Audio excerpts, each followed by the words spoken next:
खरं तर आपण बघितलं की काल संध्याकाळी उशिराने भारतीय जनता पक्षाने जळगाव विधान परिषदेसाठी माझ्या नावाची घोषणा या ठिकाणी केलेली आहे।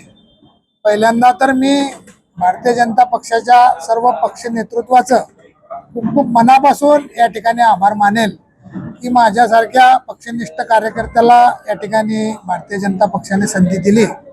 आपण जर बघितलं तर या देशाचे नेते आदरणीय देवेंद्रजी फडणवीस साहेब, नरेंद्रजी मोदी साहेब आणि या राज्याचे मुख्यमंत्री आदरणीय देवेंद्रजी फडणवीस साहेब, उपमुख्यमंत्री आदरणीय एकनाथ शिंदे साहेब, दुसऱ्या उपमुख्यमंत्री आदरणीय सुनेत्रा पवार यांच्या नेतृत्वाखाली हे राज्य एका विकासाच्या दिशेने घोडदौड करते आहे।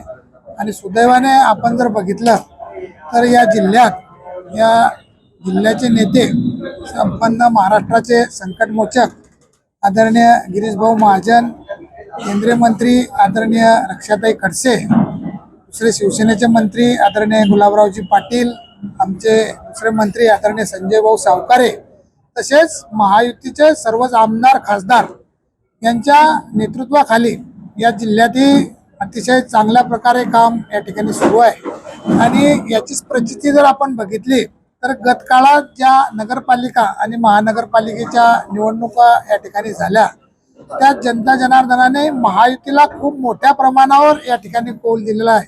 भरघोस मतांनी आणि भरभरून महायुतीचे उमेदवार नगरसेवक या ठिकाणी निवडून आलेले आहे। त्यामुळे आम्हाला नक्की विश्वास आहे की या ठिकाणी भारतीय जनता पक्ष महायुतीचा उमेदवार या ठिकाणी नक्की विजयी होईल। शिवसेना ठाकरे गटाकडून दुसरीकडे आपल्याला आव्हान देण्यात आलेलं आहे, त्यांच्याकडून उमेदवारी आहे।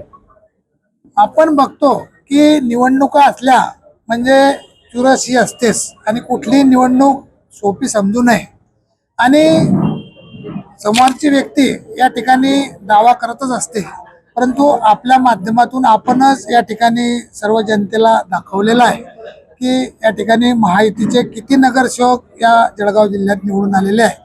त्यामुळे मोठ्या प्रमाणावर महायुतीच्या नगरसेवकांची या ठिकाणी संख्या असल्यामुळे नक्कीच भारतीय जनता पक्ष महायुतीचा उमेदवार या ठिकाणी निवडून येणार आहे। त्यामध्ये सर्वाधिक मतांनी आमची जागा निवडून आली पाहिजे आणि ती निश्चितपणे या ठिकाणी येईल।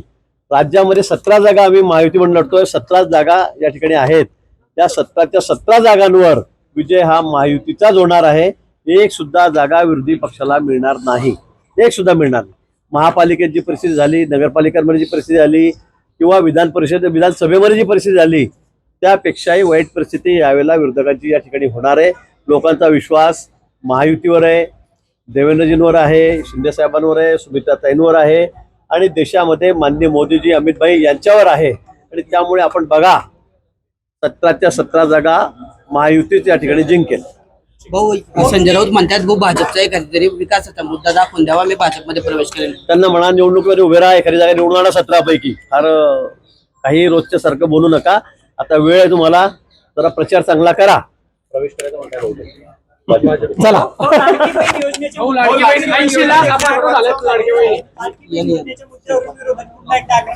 मला वाटतं ते टेक्निकल अडचण आहे, तुम्हीच बघतात त्याला टेक्निकल अडचण आहे।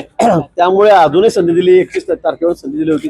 अजूनही काही मागणी असेल तर मला वाटतं माननीय मुख्यमंत्री महोदय त्या बाबतीवर निर्णय घेतील, पण या संदर्भामध्ये तांत्रिक अडचणी त्या त्यांनी पूर्ण केल्या तर मला असं वाटतं की त्याला काही हरकत नाही, सगळ्यांच्या ठिकाणी मदत तरी मिळणार। 80 लाख महिलांच्या निकाल सरकारला शाप मिळतील असं वडेट्टीवार म्हणताय। नाही, त्यांना म्हणा तुम्ही निवडणुकीत उभे राहा, तुमच्या जिल्ह्यातील निवडणूक आहे, बघू कोणाचे श्राप मिळतात, कोणाचं पुण्य मिळतं। त्यांच्या जिल्ह्यातले नगरसेवक काँग्रेसचे पळून गेलेले, त्यांनी त्यांच्यावर खालच्या मला वाटतं तेच आहे, जे सगळे बोलबच्चन नेते आहेत त्यांनी त्यांचे लोक तर सांभाळावे, त्यांचे लोक सांभाळून त्यांना।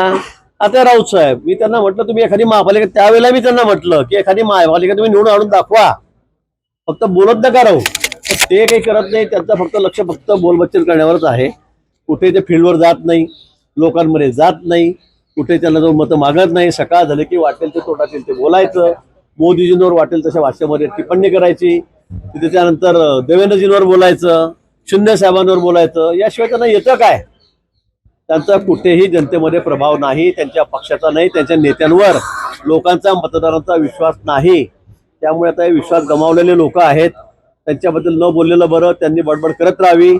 आम्ही निवडणुका जिंकत राहू. लोक आमच्या पाठीशी आहेत. रोहिणी खडसेंनी म्हटलं की सरसकट सुरुवातीला लाडक्या बहिणींना अनुमती दिली आणि आता एक एक करून अटी टाकतायत, वगळतायत बहिणींना एक एक करून. निवडणुका झाल्यानंतर कोण म्हणलं? मला नाही माहिती बहुत जागा मिळाली मोठ्या नाही तर नेत्यात आम्ही मैत्रीपूर्ण लढत लढू असं शिवसेनेच्या आमदारांनी बैठकीमध्ये म्हटलं होतं. मला वाटतं आता तो विषय संपलेला आहे. सगळ्या ठिकाणी आता कोणीही बंडखोरी करणार नाही. ज्या पक्षाला जागा मिळालेली महायुतीमध्ये तोच पक्ष त्या ठिकाणी जागा लढवेल. कुठेही बंडखोरी होणार नाही आमच्यामध्ये. कोणी असेल फॉर्म म्हटले आता ठीक आहे, अजून माघारीला 4 दिवस वेळ आहेत, तोपर्यंत आम्ही सगळे फॉर्म जे बंडखोर असेल त्यांना मागे घ्यायला लावू. आम्ही एक मताने एक दिलाने या निवडणुका लढणार आहोत आणि एकही जागा आमची पडणार नाही. मी पुन्हा रिपीट करतो, हे तुम्ही वाटतं त्यावेळेला दाखवा. 17च्या 17 जागा त्या महायुतीच्या या ठिकाणी निवडून येतील.